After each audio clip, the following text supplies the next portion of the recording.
alvará extrajudicial, né?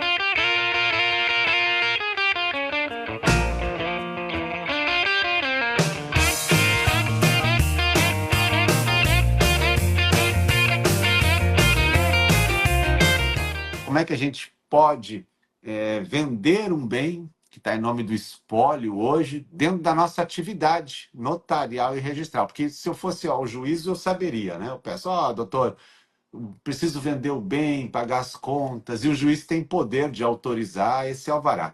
Mas e o tabelião? Tabelião agora, que é quem cuida do inventário extrajudicial até chegar ao registrador. Existe alvará extrajudicial? Falando do alvará extrajudicial, sim, é um tema que muito novo ainda, né? O pessoal está com muita dúvida na prática, porque é na prática que a gente vai resolvendo as questões, vão aparecendo, e ele é algo muito novo, porque, como o prof disse, antes a gente só conseguia vender, ó, o meu gato passando lá atrás, Aham. vender um bem do espólio ou concessão de direitos hereditários, mas aí o comprador tinha que participar do inventário, então era um risco grande para o comprador. Normalmente vendia por um valor menor, né? O comprador dizia: olha, eu ainda vou ter que fazer o inventário, então não vou te pagar tudo, né, que o imóvel vale. Ou tinha que pedir um alvará judicial que, dependendo da cidade, do lugar que está, às vezes demora, né? Então a gente tinha que ir para o judiciário. Então, isso realmente é uma inovação muito importante que foi trazida pela Resolução 571, que alterou a Resolução 35. Então, uma dúvida que eu vejo, se o pessoal for procurar lá no site do CNJ, a Resolução 35 já vai estar lá, tá? Já está tudo atualizado, né? Procura lá em atos normativos. Cuidado, não pega a Resolução 35 em PDF, tá? Que daí é aquela velha que não tem as atualizações. Pega o que está no site, lá como página de internet mesmo. E aí lá vai ter o artigo 11A, que Ou dá pega a por... compilada, acho que tem uma compilada, não tem uma compilada já no site? Não.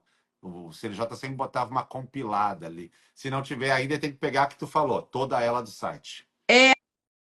Ela tem, ela já está aqui compilada, tu diz, sem os riscadinhos, sem os... Direto pronta, né? Ela tá prontinha, só que aqui para mim, eu tô até olhando, ela parece riscadinha. Mas Uhum. ela já tem todas as atualizações. É que eu digo que às vezes tem ela em PDF, Ah, né? é. E às vezes a gente olha em PDF e não está atualizada. Tem vários provimentos do CNJ assim. E É. aí, uma questão interessante, antes da resolução, a gente já conseguia, por exemplo, os herdeiros não tinham dinheiro para fazer o inventário. A gente Uhum. conseguia sacar dinheiro do falecido no extrajudicial. Então, o falecido deixou um montão de dinheiro em conta. Eu podia fazer inventário no cartório e, com a nomeação de inventariante, sacar o dinheiro para pagar o tabelionato e pagar o ITCMD. Só que a gente só tinha isso, não podia vender nenhum bem. Aí a resolução 571 trouxe a possibilidade também de ser vendido um imóvel, um carro, para pagar as despesas do inventário. Então, vender sem autorização judicial, tudo feito no cartório. O que é importante dizer, prof, que eu vejo que tem acontecido bastante, isso não é liberou geral, agora eu posso vender todos os bens do falecido e não fazer o inventário. Tá? Tem muita gente já chegando, não, vim aqui fazer o procedimento, que já vou vender tudo e vou fugir para o Caribe, né? Não é assim, não é assim, e os advogados têm uma responsabilidade muito grande nisso, porque se as pessoas começarem a fazer isso, vai dar problema, tá? Não só porque não é o espírito da lei, o espírito é poder vender um bem para pagar as despesas do inventário, como vai dar problema porque eu vou ter que fazer a guia de TCMD antes da venda. E aí, em muitos estados, vai gerar multa, vai gerar, né?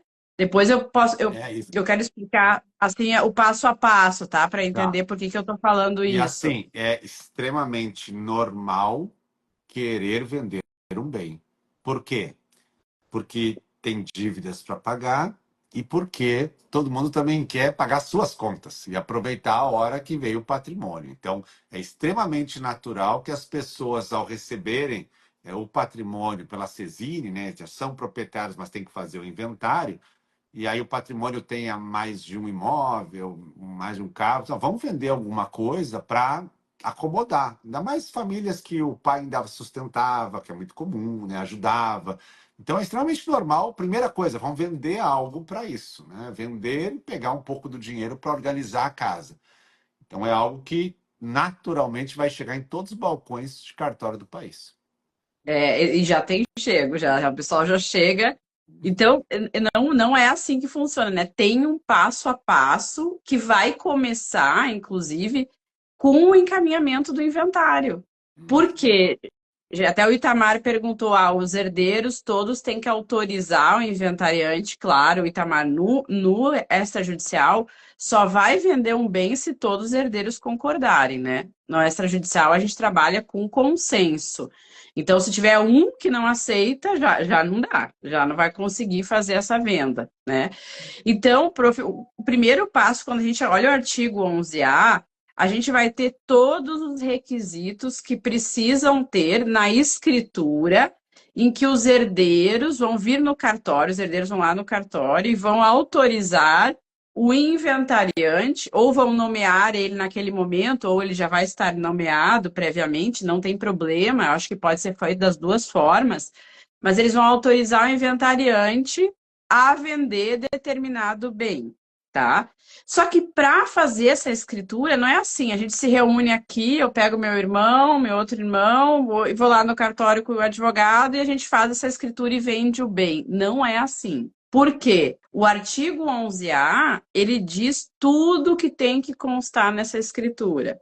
E quer ver uma das coisas que tem que constar, e por isso que eu digo que tem que encaminhar o inventário antes, tem que discriminar todas as despesas do inventário, incluindo tabelionato e registro de imóveis, tem que especificar o ITCMD e tem que apresentar a guia de TCMD nessa escritura, ou seja, eu vou precisar organizar todo o patrimônio, então eu vou pegar, eu advogado, tá? Eu tô lá com o meu cliente, ele não tem dinheiro para fazer o inventário, então não tem, o falecido não deixou o dinheiro em conta, o que que eu vou fazer? Vamos pensar em vender algum bem.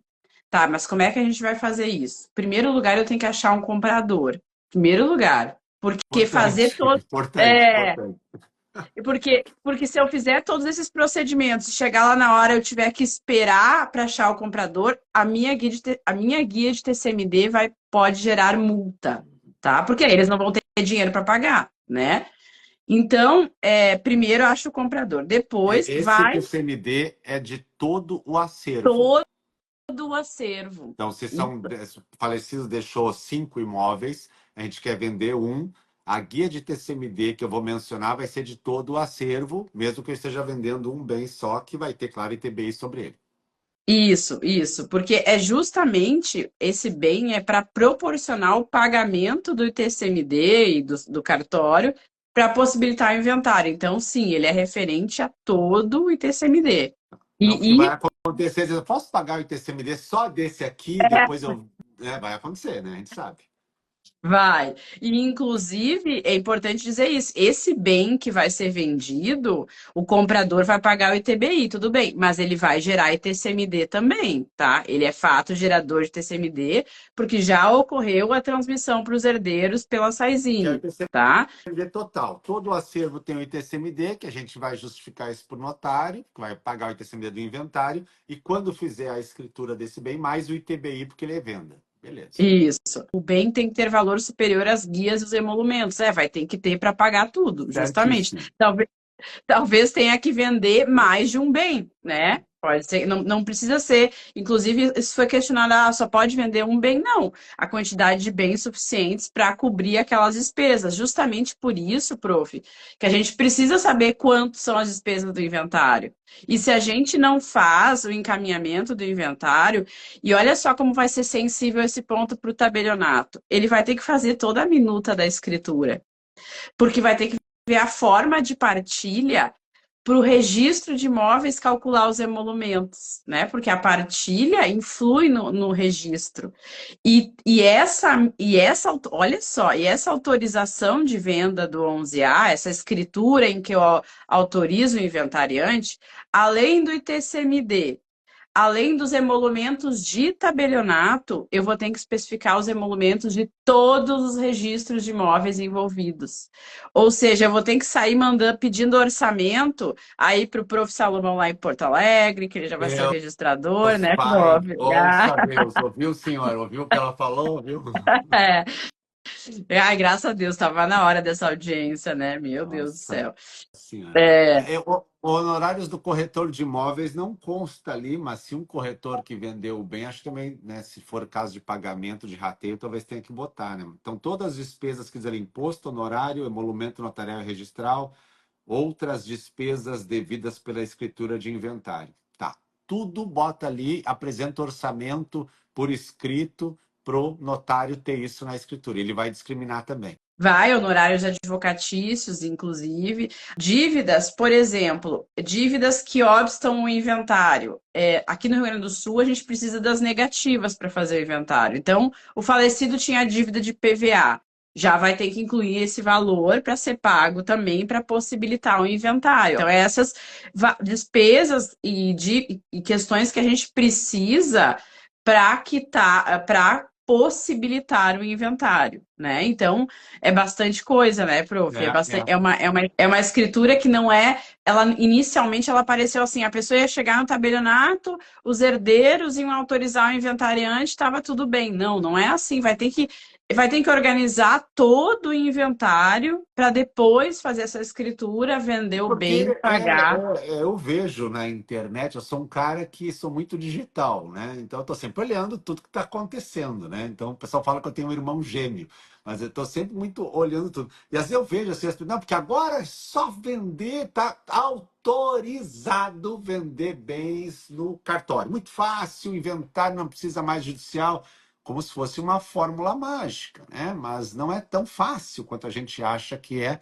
porque requer uma série de requisitos. Então, não, se eu encaminhar na segunda, não vai vender na quarta, né? Não, isso é importante nós como advogados, alinharmos as expectativas do cliente, né? Eu recebo, prof, muito cliente, tá?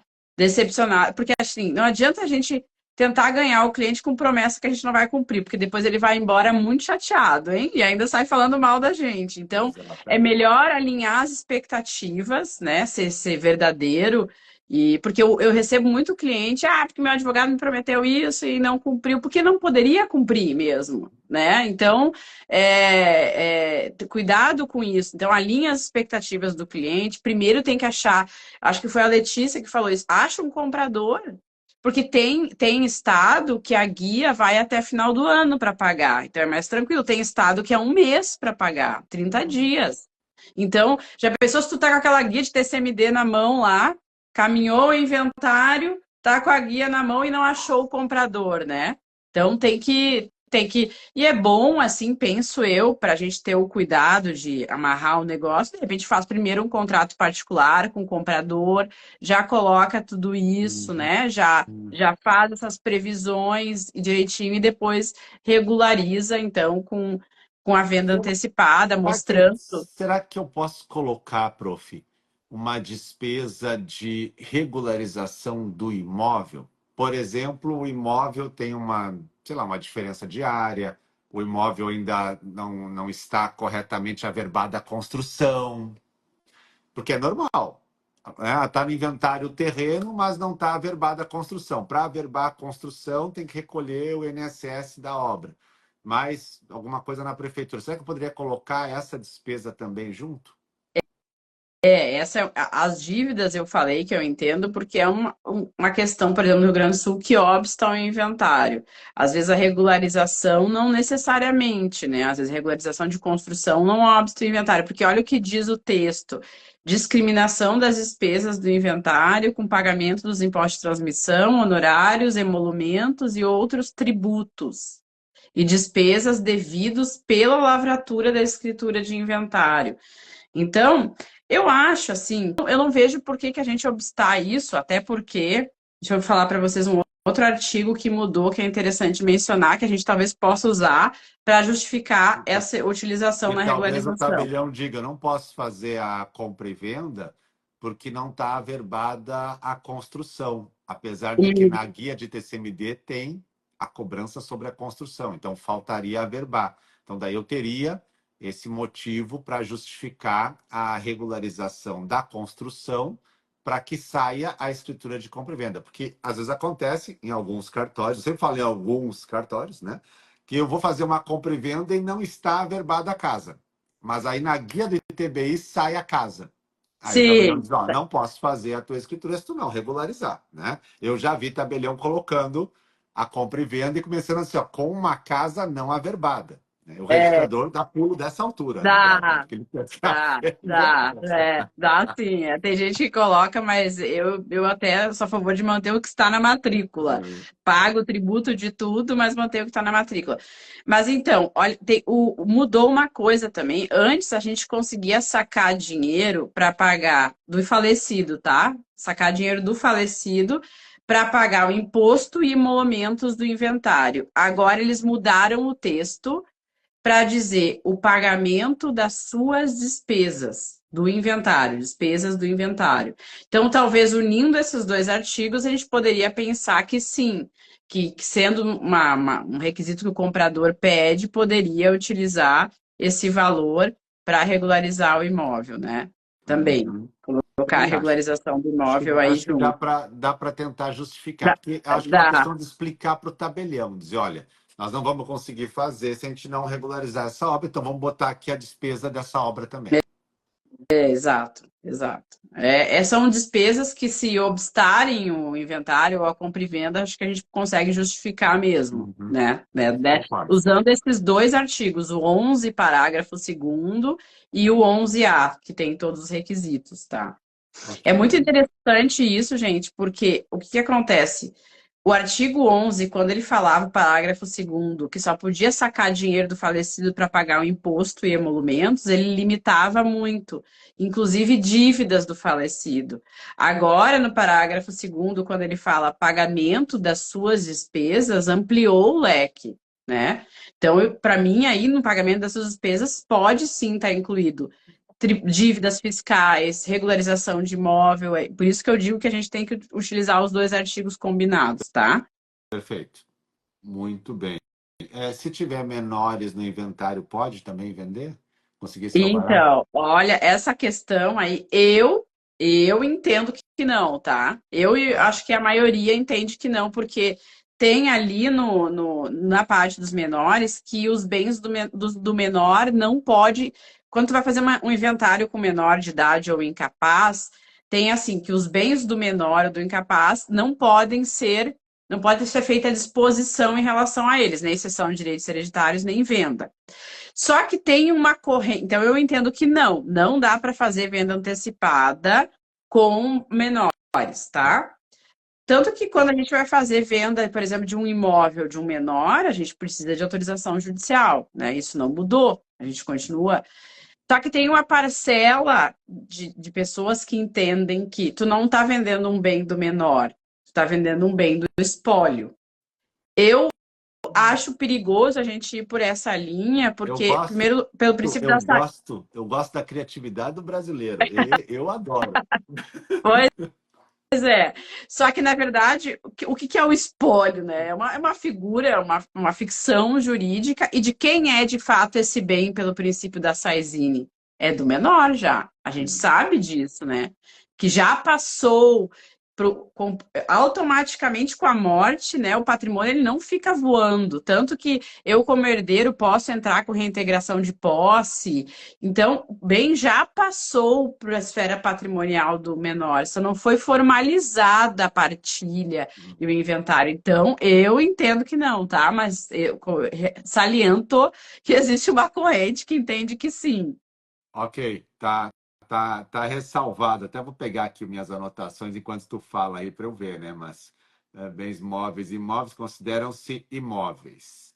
Artigo 80 do Código Civil. Consideram-se imóveis para efeitos legais. Os direitos reais, o direito à sucessão aberta, da natureza, a sucessão, acho que ali o direito à sucessão aberta considera-se bem imóvel. E no caso, o menor estaria em condomínio nesse patrimônio que está para sucessão, né? Eu entendo também que é bem do menor, tá?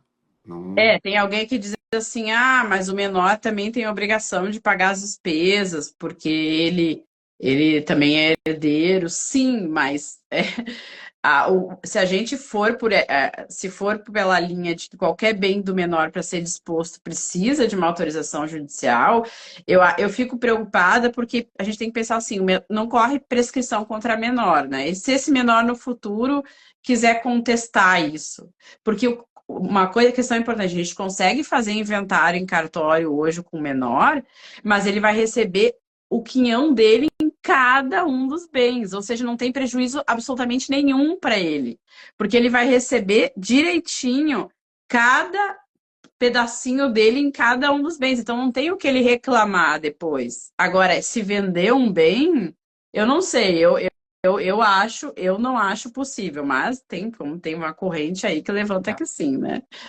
eu também. Eu particularmente não gosto. Eu sempre me coloco na posição do menor de idade, né? Vamos dizer que eu alcancei a maioridade, agora vem o mercado de trabalho, eu estou ali tentando conseguir a faculdade, o emprego. Se tu tivesse um bem para vender agora, poderia pagar tua faculdade, poderia não sei o quê. Mas não tem porque a galera vendeu há 15 anos atrás, entendeu? Então, pô, o que que venderam? O que que não deixaram lá como uma poupança para mim, né? Então, eu realmente ressalvo muito isso, porque nem sempre o interesse das pessoas está vinculado ao melhor interesse da criança. Não está.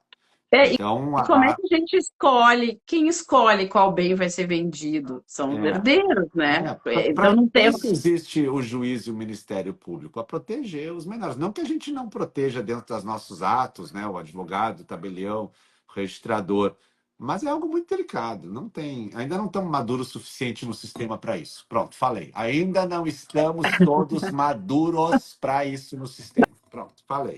Doeu, doeu, doeu. Doeu para todo mundo. Vai para mim também. Não estamos maduros. Tá?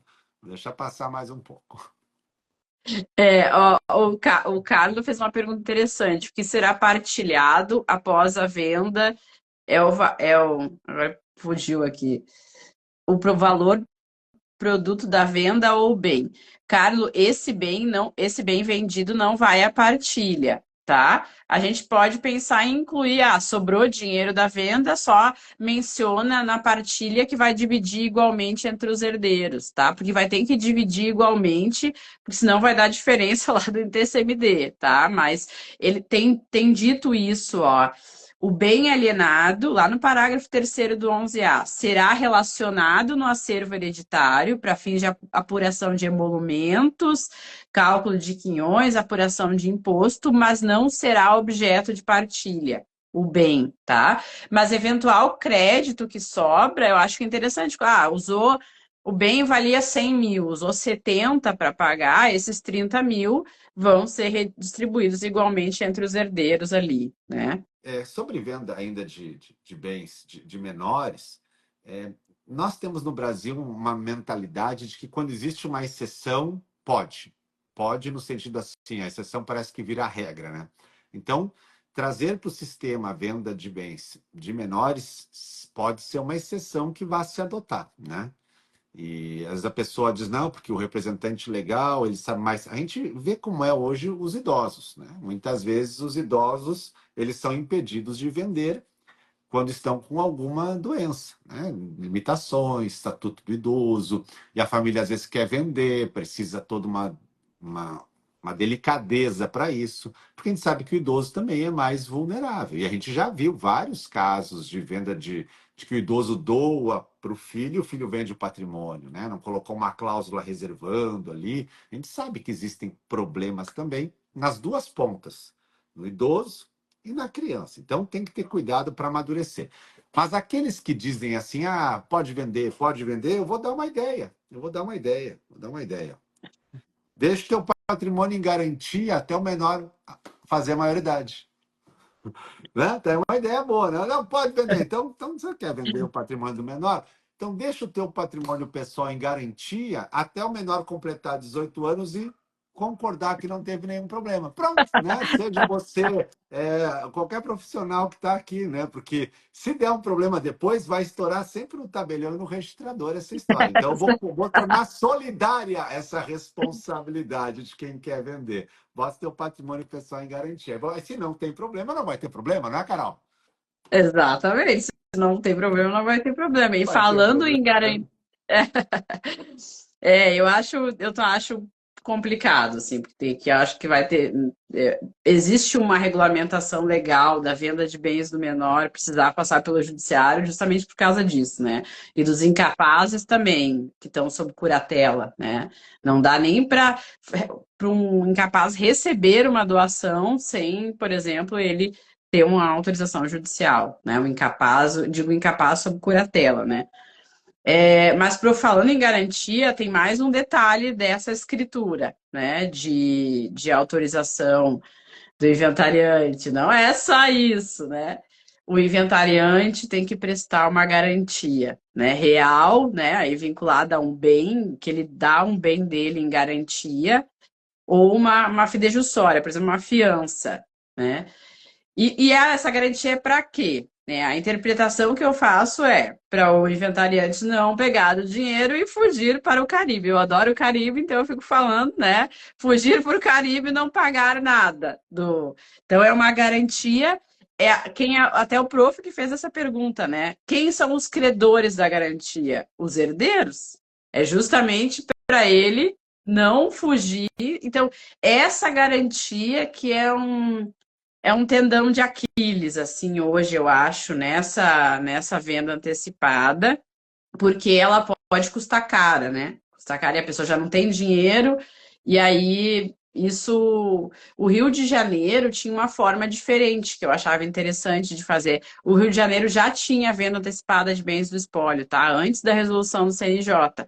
E ele não fazia assim, ele só pegava o dinheiro da compra e já vinculava o pagamento, já pegava o dinheiro aqui do comprador. Já tinha que dar, o comprador nem passava pela mão do inventariante, já ia direto para o tabelião e para o TCMD. Então, garantia, não precisava de outra garantia, não precisava de garantia real, porque ele já estava pagando no ato da compra e venda, né? Então, eu achava interessante essa forma, mas não foi assim que o CNJ definiu. Ele definiu que tem que prestar a garantia, tá? A fiança, que é uma que talvez seja mais utilizada aí, porque ela né? Uma fiança é simples, talvez a mais barata. Teve gente que começou a questionar, olha só, inclusive fui eu, fui eu. Pode o inventariante ser o próprio fiador? Ele é o devedor, tá? Herdeiros como credores, inventariante como fiador não, desculpa, como devedor. Ele mesmo pode ser o fiador de uma dívida dele. Mas, E mas aí, daí, se ele quiser, ele também libera a fiança depois, se ele for o credor e devedor do troço. Isso que, né? Então, aí ele também. mas aí a gente estudou a fiança e até vi uma decisão do STJ que diz que não, o devedor não pode ser o Não. próprio fiador. Pois é, então, senão ficaria meio inviável a coisa, né? Exato, Hum. exato. Então e aí, será que poderia ser um dos herdeiros? O próprio credor ser o Deixa fiador? eu fazer Aí, um parênteses. Agora eu gostei só um parênteses aqui. Nos contratos bancários, parabéns à experiência, né, do muitos bancos querem botar de fiador o próprio devedor, né? Mas não dá, né? Não dá. E aí eles arranjam um fiador e aí para eles ferrarem o troço mesmo, eles colocam assim, o fiador renuncia ao benefício de ordem e se declara solidário com o devedor. Já viu essa? já. Tem cláusula dentro dos contratos assim, né? Muito ruim. Fechei o parêntese, tá? Obrigado a todos os bancos do Brasil pelo patrocínio da live, né? Mas é exatamente isso. Porque a fiança é uma garantia prestada por um terceiro, tá? E aí, será que um dos herdeiros, como credor, será que ele pode ser o fiador? Aí o pessoal tem entendido que não teria muito obstáculo se o próprio credor quer ser o fiador, né? Mas vejam como tem detalhes para a gente ver, né, prof, nessa escritura. É muita coisa. Não vai ter uma fórmula rápida e mágica, né? Cada caso concreto. Quer vender o bem, beleza. O bem está regular? Sim. As dívidas do bem estarão quitadas? Não. Então vamos ver se tem mais dívidas para colocar aqui. A guia de TCMD, que vai abranger todo o patrimônio, conseguirá ser paga com o valor do bem? Sim. Sobra alguma coisa para os herdeiros? Não. Então não tem por que vender. Vou só pagar o ITCMD. Além disso, estão relacionadas as despesas do notário, do registrador, tem menores, né, no caso. Então, qual é que vai dar garantia? Quem vai liberar a garantia? Que tipo de garantia vai ser? Então, uma coisa que vai precisar sentar e conversar. Não vejo que é questão de checklist, por favor, né? Não, porque cada caso concreto vai nos trazer um direcionamento próprio, mas acredito que com o tempo vai facilitando. Como é novo, todo mundo tem dúvidas de como agir, né? Exatamente.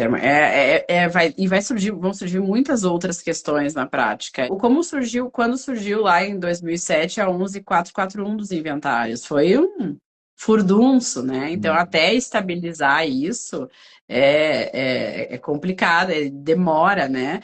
Uma solução que a gente vê que está ainda em teste, né? A escrow account está em teste ainda, está em fase de. Agora me faltou o nome, projeto piloto, mas a escrow account, que é aquela em que o tabelião, só para o pessoal entender, a escrow account é uma conta garantia, né? Que é gerida, nesse caso, pelo tabelião. Por exemplo, tem aquela situação, né, prof, que fica assim o vendedor, não, eu não vou assinar a escritura enquanto não me pagar. E o comprador digo, eu não te pago enquanto não me assinar a escritura. Aí fica aquela coisa, né? E isso é uma situação muito comum em negócios de compra e venda. Então, a escrow account seria justamente isso: o comprador deposita numa conta garantia e esse dinheiro só vai ser liberado para o vendedor depois que eles combinar, por exemplo, depois do registro da escritura. Eles combinam na própria escritura, olha, o valor só vai ser liberado para o vendedor depois do registro, que é, aliás, o que os bancos fazem, né, prof? Eles exigem o registro para liberar normalmente o valor, né, de pagamento para o vendedor. Então, a gente pensa que a escrow account vai ser útil aí como garantia, que daí ela não precisaria de outra garantia, ela seria a garantia. O comprador depositaria o preço da compra e venda dentro dessa conta, e aí o tabelião, né, autorizado previamente ali no documento, nessa escritura, vai utilizar para pagamento do ITCMD, para pagamento do inventário, sempre ali com a previsão dos herdeiros, né? Então, parece hoje o mais interessante e o mais próximo do que trazia o Rio de Janeiro, dessa vinculação mesmo ao pagamento das despesas, né? Acho que sim, acho que sim. Tudo é amadurecimento, né? A gente vai amadurecendo as ideias, vai realizando atos, vão tendo suscitações de dúvidas, a gente vai estreitando o caminho. Eu acho que todo mundo vai chegar, mais cedo ou mais tarde, numa praticidade maior disso, como foi o inventário que tu falou, como também foi a própria uso capião. A gente vai todo o sistema amadurecendo. A norma está aí. Está com dúvidas? Tá, né? Tá deixando ainda dúvidas para todo mundo. Mas a gente tem que debater ela para conseguir chegar até o resultado, que é o quê? Fazer com que o inventário ande. Esse é o resultado principal. Resolver o Exatamente, inventário. O que exatamente. todo mundo quer no final é virar a página do inventário e estar resolvido toda a parte patrimonial do falecido e dos seus herdeiros. O que ninguém quer que o inventário leve 5, 10 anos ou que não saia inventário por dívidas e o patrimônio fique lá e depois fiquem discutindo se dá para fazer uso capião de herança ou não. Ninguém quer isso. Então, a Exatamente. norma caminha para resolver. Se hoje nós que somos operadores do direito, sejam os advogados, os registradores, os tabeliães, nós estamos no extrajudicial, estamos todos ainda estudando a norma, porque a gente quer achar uma fórmula que leve ao resultado. Qual é o resultado? Encerrar o inventário com tudo organizado. Pronto, é isso. É isso. Isso, chegando nisso, está resolvido. Exatamente. E o objetivo deve ser, né, nessa venda de bens, a finalização do inventário, Sem, né? pro... E, por exemplo, sem problemas. Informação do inventário sem problemas, né, Carol? sem problemas. é. E sabe, prof, que aqui no Rio Grande do Sul, é, o inventário extrajudicial, eu fiz um cálculo de uma partilha de divórcio, fiz uma diferença, assim, fazendo no judiciário e no extra, porque envolvia filhos menores, tá? Inclusive o divórcio, né? Não mudou nada, tá? A gente tem que resolver toda a questão dos menores para conseguir fazer alguma coisa no cartório, então. E aí eu só fiz um cálculo da partilha e ficou quase 50% mais barato no extra. Então eu resolvi o divórcio, né, a guarda no judiciário e levei a partilha para o extra, né? Então é interessante isso. Isso aqui no Rio Grande do Sul. Tem estados que pode ser diferente, depende do teto do judiciário, dos emolumentos, mas é interessante nós, como advogados, fazermos essa planilha para o nosso cliente, mostrando, ó, estamos fazendo um planejamento de diminuição de gastos para você, né? Então Bom, deu muita diferença aqui. mas uma dúvida minha, só, de repente não peguei aqui, mas os tributos vão ser pagos com o dinheiro da venda. Nesse caso, o dinheiro da venda, ele cai na conta do herdeiro e o herdeiro paga os tributos e paga os emolumentos? É assim que vai funcionar? Ou ele vai para uma conta que alguém, ou tabelião que vai gerir esses pagamentos? No primeiro caso, se tiver uma garantia normal, eu entendo que provavelmente vai para a conta do inventariante. E é por isso que tem a garantia para ele não fugir com o dinheiro, né? No segundo caso, em que seria o valor depositado nessa escrow account, nessa conta garantia, a própria conta seria a garantia, porque o inventariante não consegue mexer nessa conta sem os requisitos lá que eles mesmos estipularam na escritura. Então, já fica o dinheiro já vinculado ao pagamento das despesas. Aí só se sobrar dinheiro é que vai para os herdeiros, Eu não, né? Então, parece não ser tenho uma nada defesa. contra o particular gerir o dinheiro, né? Mas às vezes o dinheiro cai na conta do herdeiro e aí entra lá uma penhora de alimentos no dinheiro. Entra alguma coisa que não estava esperando, né? E Pois aí, é, tá lá no cheque especial, 50 é, mil de cheque especial, e aí e aí complicou, e aí, então os tributos vão ficar para depois, né? Ah, mas tem a garantia para executada, aí a gente já entra em outra discussão. Então, eu não sei, eu me preocupo muito com essas questões de pagar guias, né? Quando a gente sabe que o mundo ali que está circulando, às vezes está um fervo, uma loucura, um box, né? Então, talvez fosse mais seguro que as despesas estão discriminadas, né? O dinheiro cai na conta, o tabelião faz os repasses todos e certifica que está tudo pago. Me parece mais seguro o sistema, né? parece, para mim também. Parece como diz, como era a previsão do Rio de Janeiro. Inclusive, o Rio de Janeiro tinha a previsão, que alguém falou aí até, que deu a ideia que era o que tinha no Rio de Janeiro, se não fossem pagas as despesas do inventário de tabelionato e TCMD no dia da compra e venda, por exemplo, o comprador não fosse pagar à vista, a escritura de compra e venda era feita com cláusula resolutiva, de forma que o comprador ficava vinculado, ele ficava amarrado a tudo. Então, se ele não pagar, ele também não tem a venda, fica aquela cláusula resolutiva. Então, era muito interessante. É realmente uma pena que não foi seguido esse modelo. Mas, parando de se lamentar por isso, que já me lamentei, agora a sua saída, né?